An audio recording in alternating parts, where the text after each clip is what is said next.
بسم اللہ الرحمن الرحیم۔ السلام علیکم۔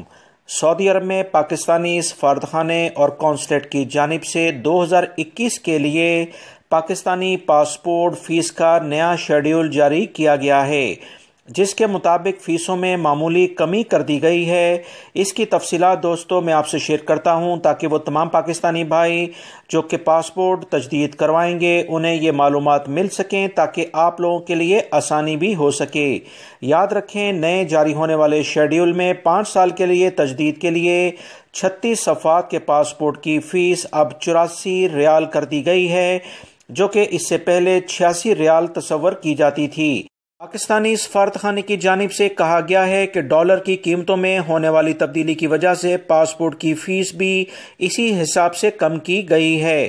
سفارتخانے نے مزید کہا کہ فیس شیڈول کے مطابق 10 سال کے لیے نارمل فیس 152 ریال مقرر کر دی گئی ہے، جو کہ اس سے پہلے 155 ریال لی جاتی تھی۔ 36 صفحات کا ارجنٹ پاسپورٹ بنوانے والوں کو 140 ریال ادا کرنے پڑیں گے، جبکہ پچھلے سال اس کی فیس 143 ریال تھی، جبکہ 36 صفحات کے 10 سالہ ارجنٹ پاسپورٹ کی فیس 257 ریال سے کم کر کے 252 ریال کر دی گئی ہے۔ پاکستانی سفارتخانے نے مزید بتایا کہ 72 صفحات کے 5 سالہ نارمل پاسپورٹ کی فیس 158 ریال سے کم کر کے 154 ریال کر دی گئی ہے، جبکہ ارجنٹ کی فیس 252 ریال کی گئی ہے، جو کہ اس سے پہلے یعنی پچھلے سال 257 ریال تھی۔ اسی طرح 72 صفحات پر مشتمل 10 سالہ نارمل پاسپورٹ کی فیس 283 ریال سے کم کر کے 278 ریال کر دی گئی ہے، جبکہ اسی کیٹیگری کا ارجنٹ پاسپورٹ بنوانے والوں کو 454 ریال فیس مقرر کی گئی ہے، جو کہ اس سے پہلے 463 ریال تھی۔ اس کے بارے میں مزید اطلاعات آپ کو محکمہ پاسپورٹ کی جو ویب سائٹ ہے پاکستانی سفارتخانے کی، وہاں سے بھی مل سکتی ہیں۔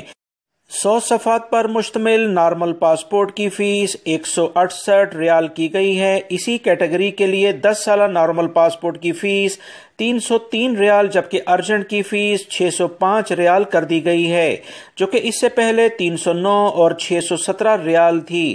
لہٰذا پاکستانی سفارتخانے میں پاسپورٹ رینیو کروانے کے لیے جانے والے افراد اب اسی لحاظ سے فیس ادا کریں گے۔ اگر آپ نے آن لائن فیس ادا کرنی ہے تو یہی طریقہ کار ہوگا۔